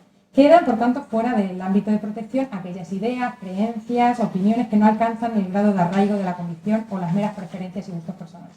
Esto engancha bien con lo que comentaba, me parece, María José, a propósito de dónde delimitamos o hasta dónde llevamos el pluralismo o hasta dónde aceptaríamos las convicciones de conciencia. Es decir, porque yo me levanto y así, ¿esto vale? ¿O tiene que ser algo un poquito más, con una fuerza más profunda? Bueno, pues aquí se establece que tiene que ser algo verdaderamente de peso, no que me he levantado así por la mañana, ¿no? Pero, al mismo tiempo, no se exige, y se dice, ni puede exigirse, una prueba o una justificación de este arraigo. O sea, ¿cómo demostramos que lo que estamos diciendo verdaderamente es algo en conciencia y no algo pasajero? Algo que forma parte de nuestro núcleo duro de convicciones, de identidad, que si no lo tuviéramos dañaría la integridad moral. Pues es que es muy complicado. De entrada, darlo a conocer o explicarlo como tal, o reconocernos nosotros mismos como tal. Y desde luego, ¿cómo exige un Estado, cómo exige una sociedad que se den explicación sobre esto? O sea, es algo que, desde el punto de vista jurídico, es algo a lo que se ha renunciado, ¿no? Se entiende que no hay forma de entrar a valorar esa autenticidad de las convicciones, salvo cuando hay una exteriorización. Es decir, cuando alguien de repente dice, no, yo aquí soy objetor, en el hospital esto yo no lo hago, pero luego me voy a la clínica y lo hago, y dice, mira, eso muy auténtico no es. ¿Vale? Ahí, en un caso así, sí, pero si no, no hay manera de comprobarlo, ¿no? De ahí que en los formularios de solicitud de la objeción de conciencia, no sé si esto lo sabéis, no se pide ningún tipo de explicación. O sea, que la negativa es una negativa muy militante, porque en realidad lo que se pide, y con toda la protección de datos, es decir, soy objetor. ¿Por qué? No hay un momento de argumentación, no hay nada que decir, simplemente esto atenta contra mis convicciones y no tengo por qué dar ninguna explicación más, ¿no? Claro, estas condiciones de protección implica considerar o tener ese punto de partida que los profesionales sanitarios ejercen la objeción de manera consciente, responsable y que, por supuesto, no hay una presión externa. Pero estas circunstancias, a lo que se ve, de lo poco que se sabe, porque no hay mucho, no se puede saber muchísimo, no siempre se produce. No podemos precisar el número, no podemos precisar todos los casos, porque hay como una suerte de manto de silencio, y se ha intentado, esto de la investigación, pero está complicado meterse en el hospital. Hay ocasiones en las que el recurso a la objeción de conciencia obedece a evitar conflictos con colegas, a que se produce o se puede producir una sobrecarga sanitaria. Por ejemplo, esto está saliendo bastante en los comités de ética de los hospitales, es decir, pues ahora me cae, con todo lo que tengo, imaginaos, contexto COVID, listas de espera, etcétera, etcétera, ahora me tengo que poner a tramitar el papelito de la solicitud de esto. Objeción de conciencia. Ya está. A veces hay miedo a represalias, porque se pueden empeorar las condiciones de trabajo, porque de repente me caen más turnos de los que me tocaba, o más guardias, se puede perder el empleo si se está en condiciones de precariedad, se pueden perder posibilidades de promoción, o, bueno, pues se tiene miedo al estigma por parte de los colegas. También ocurre que tampoco son prestaciones muy lucidas desde el punto de vista profesional, es decir, es mucho mejor hacerte cualquier otra cirugía o cualquier otro tipo de intervención antes que ser la de los abortos, ser el de las eutanasias, ¿no? Entonces, en un contexto en el que a lo mejor mayoritariamente la gente está objetando y hay una o dos personas que podrían hacerlo, pues esas personas, aunque no les parezca mal y estuvieran de acuerdo, es decir, es que aparte de esto me gustaría hacer otras cosas, pues no quiero ser la de o el de, ¿no? Entonces, bueno, pues son cosas que hay que tener en cuenta y que esto, bueno, pues se entiende y que esto profesionalmente, moralmente, socialmente tiene una cara, ¿no? Independientemente de la legitimidad de las razones para objetar, lo cierto es que la visión de la conciencia que se tiene, ¿no?, de una entidad tremendamente incuestionable, ante la que no cabe más que esperar la buena voluntad de los individuos y la autenticidad que esgrimen quienes apelan a ella para evitar el cumplimiento de la ley y la prestación de los servicios, tiene unas consecuencias que no pueden ser menospreciadas, ¿no? De ahí que sea quizá necesario, y aquí es un poco mi planteamiento, y no sé si me tengo que ir ya callando, que abra una idea un poco más, quizás menos, no sé si diría dogmática, pero que se abra algún tipo de brecha. Es decir, pensar que la conciencia, por supuesto, es muy importante. Preservar la conciencia es fundamental. Que profesionales que no estén de acuerdo con determinado procedimiento por motivos éticos, morales, eso debe de ser. Pero tiene que estar sometida también a algún tipo de ejercicio de reflexión, de responsabilidad, ¿no? Tener un conocimiento del impacto que esto pueda tener en otras personas, ¿no? No lo voy a desarrollar, pero lo dejo ahí como hilo por si queréis pensar o indagar a propósito de esto. Hay propuestas desde el punto de vista de algunas teóricas feministas que hablan más de la idea de una conciencia relacional, es decir, de la idea de una conciencia que sea menos adentro, menos en el sentido ilustrado del individuo, casi como en estado de solipsismo, ¿no?, sin interacción con los demás, frente a la idea de decir, ¿cómo construimos nuestra conciencia? Nuestra conciencia la construimos con los demás, en interacción con las demás personas, en relación con nosotros. En el caso de los profesionales sanitarios, teniendo en cuenta a qué pacientes atendemos, cuáles son sus necesidades. Y yo puedo tener unas creencias y puedo tener unos problemas y puedo tener unos miedos, ¿no? Pero ver cómo hacemos, ¿no?, para conseguir equilibrio. No se trata de obligar a nadie a hacer lo que no quiere y que además la persona que tenga que recibir esa prestación la reciba precisamente de quien no quiere hacer esa prestación. Nadie querría movernos ahí, ¿no? Pero sí de decir, bueno, realmente es ese fuego el que no puedes apagar. ¿Realmente hay una conciencia auténtica, verdadera, con todos estos elementos? ¿O se está atendiendo a otras cosas? ¿O se está haciendo de manera irreflexiva, sin tener en cuenta precisamente esa otra dimensión de intersubjetividad, que es al final la que construye nuestras conciencias y en lo que vivimos? Y yo creo que aquí, porque así hablamos de temas y eso. Muchas gracias.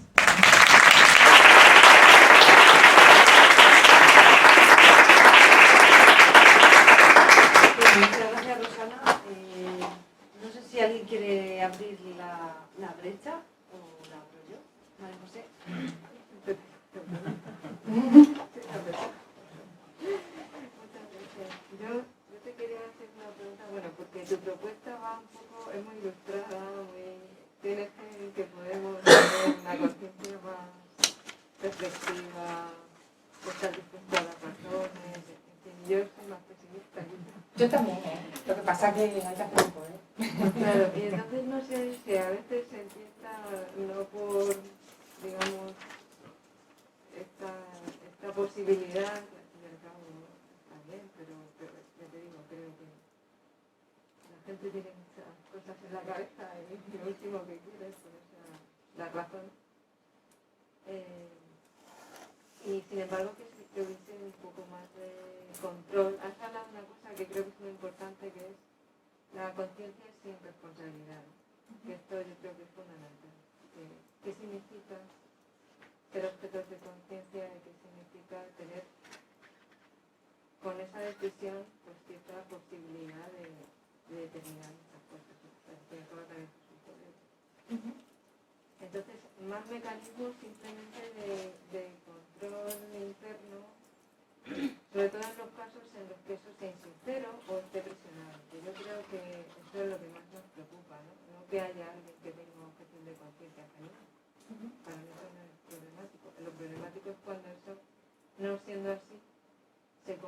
también una herramienta de control, ¿no? De servicio.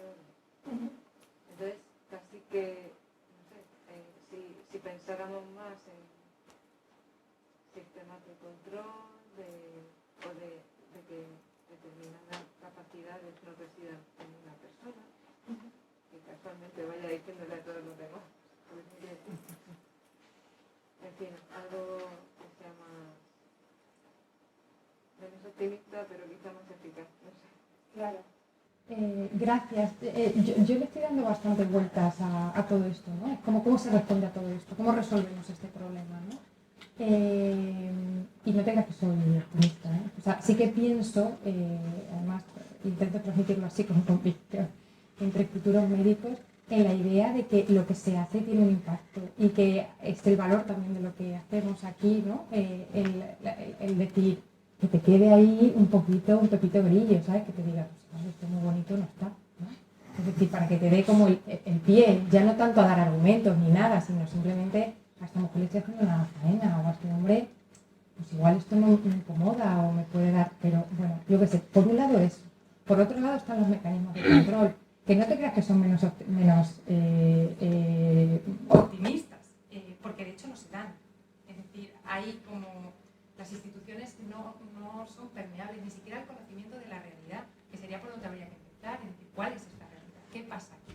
¿Todo el mundo verdaderamente tiene un problema? Porque una anécdota que os comparto, a propósito del caso de Marta Vigara, que comentaba el clínico, cuando en un foro médicos decía, no, porque bueno, es una objeción de conciencia colectiva. Entonces levanta la mano con una persona que de los servicios jurídicos, la objeción de conciencia en el clínico se hace individualmente, uno por uno. Y dije, me deja muchísimo más tranquila. Estamos todos con nuestro papel, he firmado, esta es mi objeción, siguiente, esta es mi objeción, y eso no es colectivo. Porque claro, está el ejercicio individual, que me quedé claro dándole vueltas. Porque de nuevo, ¿cómo cuestionas eso? Tú no cuestionas eso, no puedes cuestionar y decir, me estás mintiendo, tú también, tú no. Eso no, o sea, no es tal ese funcionamiento, pero esa es la realidad. Entonces hay de entrada un desconocimiento. Para seguir, dices tu mecanismo, ¿a quién se pone y a quién no se pone? O a quién dice quién pone y quién no se pone. En un contexto además como el público, que ya sabemos todos, bueno, sus pros y sus contras, ¿no? En este tipo de mecanismos de control.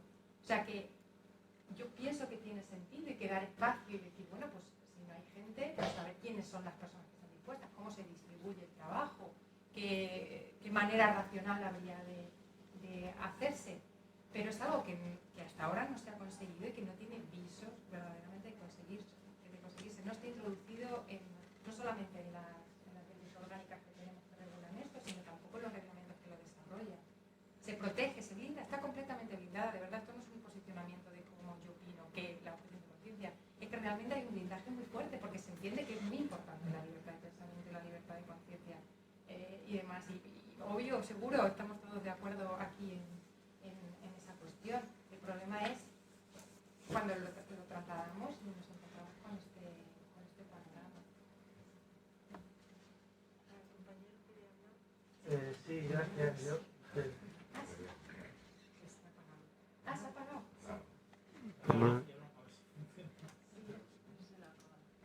¿Se ha apagado? Intentamos hablar un poquito más alto. bueno, pues además de felicitarte por la charla, quería saber en qué punto de tu esquema de pensamiento y de discurso pues introducirías en la cuestión de los colegios médicos, de las asociaciones, incluso de los sindicatos de sanitarios, porque hay una cosa que, bueno, tú no la has mencionado, pero se podría mencionar en tu discurso, y es que la profesión no quiere dar cierta imagen, no quiere dar la imagen de que la medicina puede matar, la medicina puede intervenir en abortos, pues, la medicina está para curar, se supone, ¿no? Y no está para determinadas actividades que tengan que ver con la muerte. Entonces, eso está pesando mucho, no solo ya en la situación de precariedad, o sea, si a todas las listas que tú has hecho le añades encima que es que el código deontológico dice que es que la asociación no me va a apoyar, es que el sindicato tampoco, es que al final pues se entiende que los profesionales se nieguen, porque es que no hay a dónde agarrarse, por decirlo así, ¿no? Y esas son entidades que representan a la profesión. Y esa pieza del puzzle, ¿tú dónde la encajas? Me parece muy interesante, Emilio, muchas gracias. Efectivamente, claro, el tiempo da lo que da, pero es curioso porque no necesariamente, o sea, justamente no sé si decir, claro, se quiere dar una imagen de la profesión y tenemos estos organismos que nos representan, pero a veces también hay como un gap grande entre esas instituciones y la propia realidad. Casi diría que es como un poco al final, o sea, al revés, es como que es performativo o que lo que se manda es un mensaje desde esas instituciones hacia los profesionales y no que esas instituciones reflejan lo que sus profesionales, por lo que sus profesionales sienten inquietud y demás. Y voy a decir por qué es una intuición, ¿eh? O sea, esto no lo tengo como, o sea, tomároslo como, en fin, aquí una cosa un poco ya de última hora de la tarde. El código deontológico con el que se funciona ahora es de 2011. Lleva intentándose cambiar un montón y lleva con borradores y borradores. De los escollos fundamentales tienen que ver con la objeción de conciencia, con el aborto y con el problema de la eutanasia. Porque se considera que no son actos médicos, que la medicina no está para esto. Pero no hay consenso tampoco. ¿Por qué? Porque se entiende que en la visión tradicional de la medicina pues no eran actos médicos, pero teniendo en cuenta la evolución de la que nos ha dado cuenta antes David, es decir, la muerte antes era lo que era, pim pam pum, aquí el vaquero se queda puesto y ya está. Sin embargo, el introducir ventilación mecánica, el introducir tal, introduce otros elementos que hacen que la medicina vaya siendo otra cosa, que vaya exigiendo otro abordaje, que vaya exigiendo otros cuidados, que vaya exigiendo otro tipo de intervención, que no es necesariamente esa idea de sanar o de curar en la medida de las posibilidades. Bueno, pues eso no se consigue introducir. Y eso es también el sentir de muchos profesionales. Y sin embargo no están recogidos en sus códigos deontológicos. De manera que, ¿cómo de representativas son pues estas entidades? Los sindicatos no sé, la verdad, ¿no? Las asociaciones, pues va por barrios. Pues la Asociación de Primaria de Medicina de Familia y Comunitaria, pues te dice una cosa. La de cuidados paliativos y medicina interna y demás, pues dependiendo también de cuáles son sus intereses, de cómo se ven ellos también afectados, ¿no?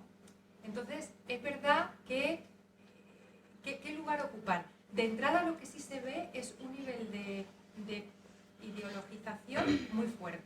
Es decir, se da una postura que es, no queremos la objeción, la eutanasia no, posicionamientos que no representan a todo el colectivo médico, y lo dicen los propios médicos, ¿vale? Porque hacer un posicionamiento como colegio en contra de la ley de la eutanasia, cuando la ley de la eutanasia está, bueno, pues vamos a ver qué garantías tiene para los médicos, cuáles son las exigencias, no solamente para los médicos, sino para los equipos sanitarios. Pero un colegio que representa a todo un colectivo, no hay ningún médico a favor de la ley de la eutanasia, como para que el posicionamiento del colegio de médicos o del organismo nacional de los colegios de médicos sea ese. ¿Ves? O sea que yo creo que hay un problema de representatividad importante desde mi punto de vista. No sé si igual hay alguien que podría matizar esto mejor. Sí, bueno, yo iba a reformular la pregunta de María José, que estaba pensando, luego Emilio también ha ido un poco por ahí y tú has dado respuestas que me aclaran. En realidad, como filósofos, pues claro, hay una cuestión básica, el mal entendimiento de lo que es la conciencia individual, que es tu centro.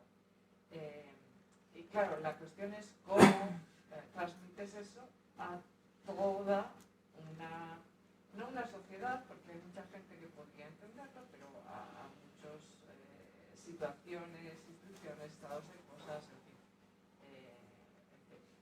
Entonces, eso es lo que me parece difícil, no es que sea optimista o no, sino que realmente tu solución es la de una filósofa que cómo transmite todo eso a la sociedad. Supongo que lo primero es a través de los comités de bioética,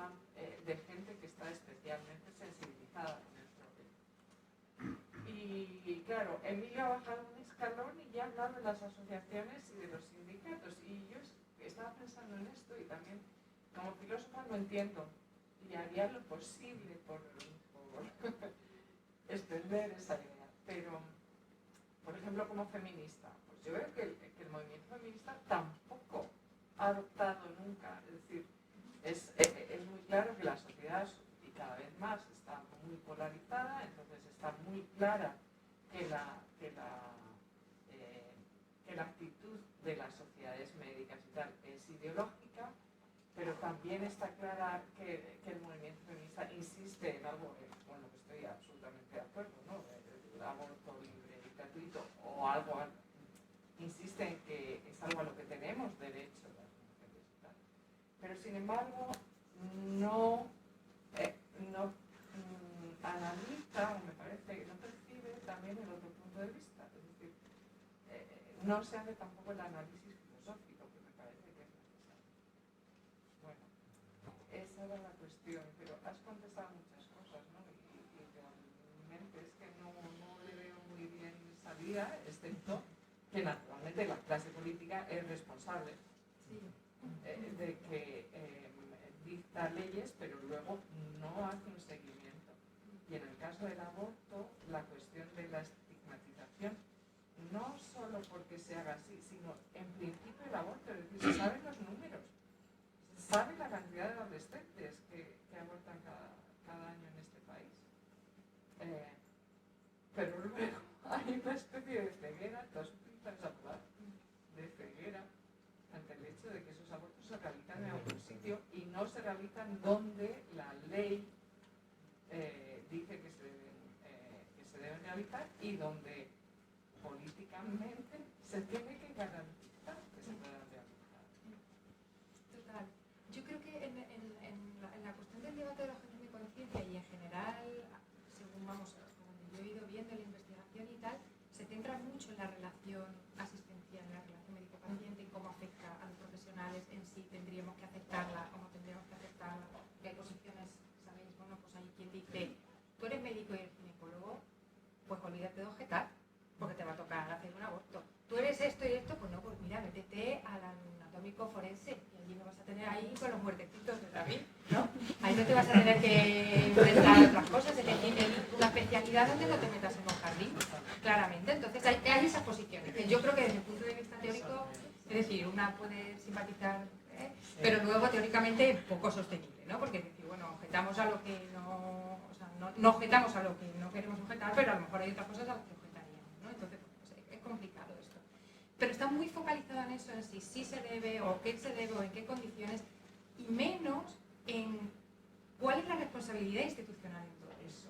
O sea, porque es que verdaderamente, o sea, los individuos son individuos y atienden también a sus características. Podemos entender, yo creo, en general, y creo que forma parte de nuestro día a día, que si tú estás en un grupo que en general está a favor o en contra de una cosa y tienes que ser tú la del canario que sirva en la puerta de la mina, ostras, pues es que eso es muy costoso, ¿no? Que se lo pregunten a Sánchez o a... ¿no? Es decir, asumir la responsabilidad de decir yo doy el paso y hago algo en lo que el grupo no está de acuerdo es muy costoso. Es muy costoso cuando las circunstancias institucionales te lo ponen complicado, es muy costoso cuando, bueno, pues a lo mejor está en juego que te prolonguen o no el contrato que tienes.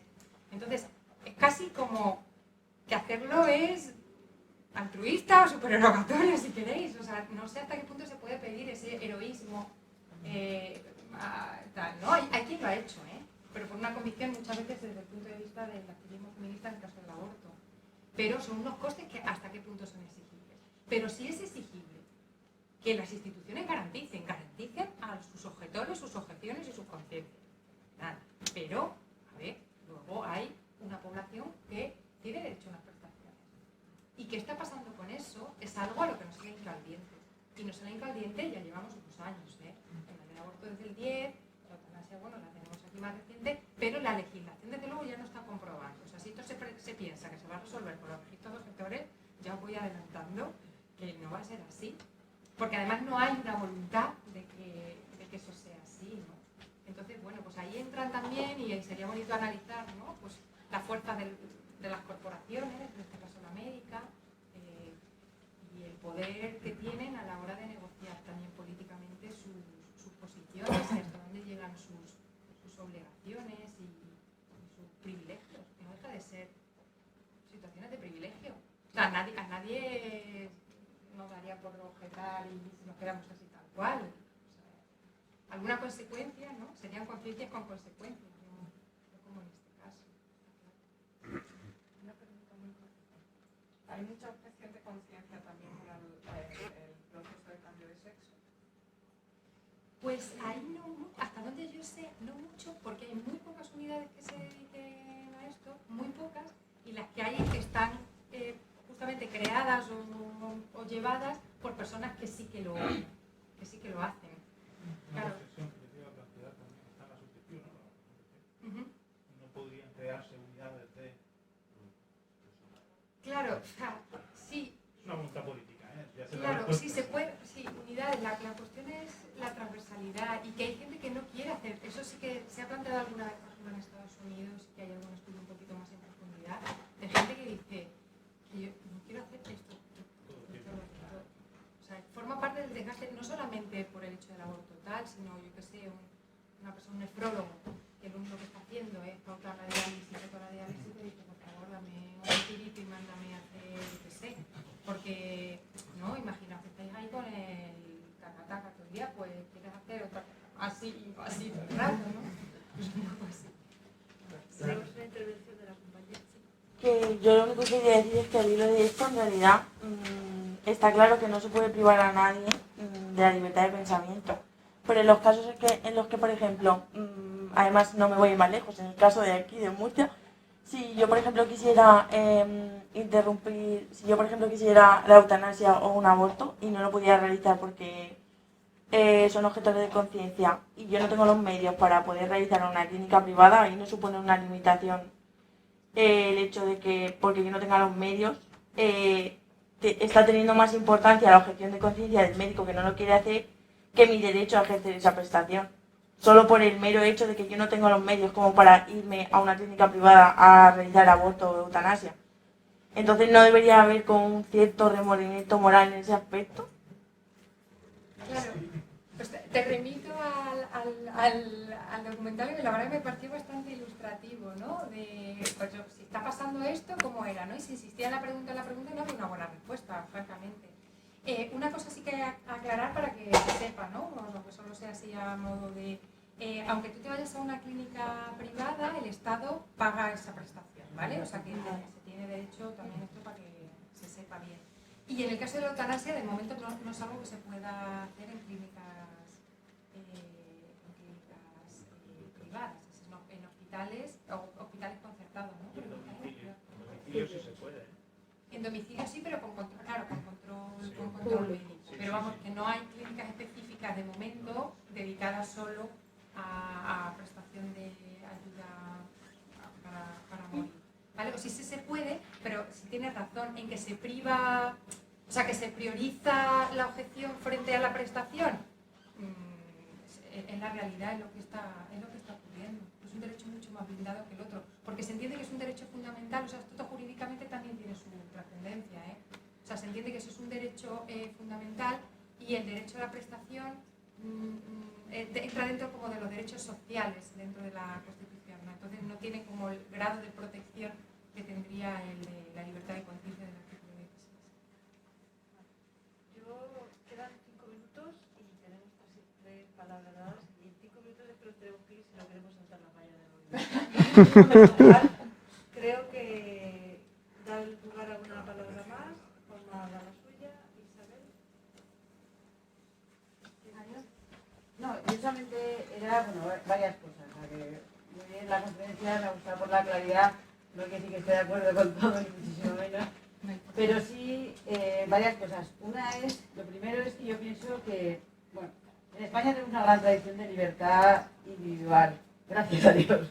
Es decir, que yo en ese sentido, ahora por ejemplo con las vacunas lo hemos visto, ¿no?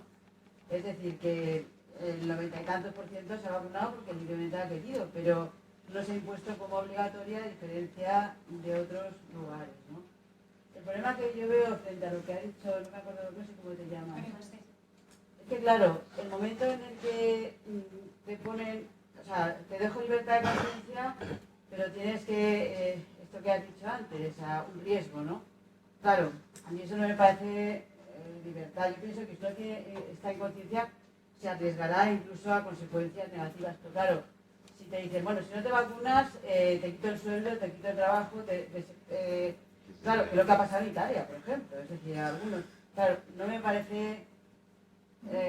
quiero decir que cuando uno tiene que enfrentarse a un Estado de forma ya, como lo has dicho antes, con un... que lo has dicho muy bien, que es que ahora se me ha olvidado, con un riesgo para mí, o sea, me meten en la cárcel, o me... Claro, eso yo lo veo más que problemático y por eso tú ahí te mantienes ese equilibrio, ¿no? Pero claro, eso yo lo veo propio de estados opresores, o totalitarios, como quieras, que no respetan el individuo. Entonces, en España tenemos una gran tradición, yo creo que el otro día hablándolo con alguien en la calle me decía que no pensaba que en España se pudiera imponer porque tenemos una gran tradición de libertad, a pesar de la libertad individual, o sea, como algo que tenemos ahí, ¿no? Entonces, lo segundo, que yo pienso que no se infringe el derecho de los que quieren abortar o tal, porque de hecho, como has dicho ahora al final, yo veo una privada, pero me lo paga el Estado, ¿no? Con lo cual, y de hecho yo creo que en España se hacen 100.000 abortos anuales más o menos, ¿no? Palmo arriba, palmo abajo, con lo cual quiero decir que no parece que ese derecho esté inculcado. Y luego otra cosa que te quería preguntar es, ahora que con ocasión del COVID y todo esto hemos oído tanto de los expertos y la importancia de los expertos y el comité de expertos, que luego no había a veces comité de expertos, pero bueno, en principio se considera que los expertos son muy importantes. A mí me sorprende, porque yo no conozco este mundo, no conozco el mundo de la medicina, pero me sorprende eso, la cantidad de abortos que hay y la asimetría que hay entre esa ley y lo que el colectivo sanitario realmente piensa. Quizás esas leyes, te pregunto, ¿a qué piensas que se debe esa asimetría entre esa ley y la respuesta del colectivo? Entonces quizás no se está contando con los expertos, pero claro, yo entiendo que hay una gran tradición pues desde el juramento hipocrático, ¿verdad?, de que la medicina está para sanar y no para... y que a nadie le gusta incluso que los restrinjan a ser como el experto en ese campo, ¿no? Mi pregunta era esa, ¿no? ¿A qué piensas que se ve esa asimetría si es que realmente no se cuenta con los expertos a la hora de hacer leyes, ¿no? O sea, ¿cómo se salen leyes a las que luego la mayoría de los que tienen que cumplirla no están de acuerdo con ellas? Me parece muy pertinente todo lo que has dicho. Voy a intentar ser súper rápida. Lo primero de la libertad... lo primero que has dicho de la libertad y la preservación de la libertad y que el hecho del ejercicio de la conciencia tenga como una contrapartida un castigo o tal, estoy de acuerdo. Y esa es la complicación. No creo que María José fuera por esa idea de coartar o lo que sea, sino ver qué está ocurriendo, simplemente. Porque además el qué está ocurriendo me conecta con lo siguiente que dices, o con tu última pregunta. Es decir, ¿qué está pasando para que haya una ley y que haya tanta gente y haya estos abortos y tal? Y entonces, ¿aquí qué está pasando? ¿Por qué está pasando? Pues que de entrada no sabemos cuántos objetores, verdaderamente objetores, o sea, verdaderamente que tienen un conflicto de conciencia, verdaderamente que no se pueden mirar al espejo por las mañanas y hacen un aborto, son. No lo sabemos. Sí sabemos que hay muchos que no lo son. ¿Vale? Entonces, de entrada habría que saber este panorama. Diego Gracia escribió hace tiempo, en 2010, un artículo a propósito de esto diciendo: no puede ser que en una sociedad donde hay un nivel de aceptación como el que es, haya un colectivo profesional, como en el caso del médico, en el que todo el mundo sea objetor. Algo está fallando aquí. Entonces, ¿qué está fallando? Que de entrada no sabemos lo que está pasando. Y ahí, por ahí es por donde irían los mecanismos de control. O sea, de entrada saber qué está pasando y por qué hay ecuaciones, hay problemas, hay dificultades de organización en los servicios. Entonces, esto daría respuesta. Y luego, otra cosa que sí que me parece muy importante aclarar. El hecho de que la gente pueda ir a una clínica no significa que se esté garantizando bien su derecho. De entrada, porque si ves, hay clínicas que no cumplen los mínimos, y eso es otra tareita para las administraciones públicas. De salida, porque hay gente que tiene que atravesarse el país para irse a vete a saber dónde a abortar como si fuera una criminal, y eso está ocurriendo también. Porque dentro de su comunidad autónoma no hay una clínica, porque en el pueblo en el que está, irte a esa clínica, todo el mundo te ve y entonces no hay anonimato, etc. O sea, es decir, la garantía del acceso al aborto hoy por hoy en España no se puede decir que esté 100% conseguida. Es así. O sea, la prestación se da, pero no se da en las condiciones que se ofrecen.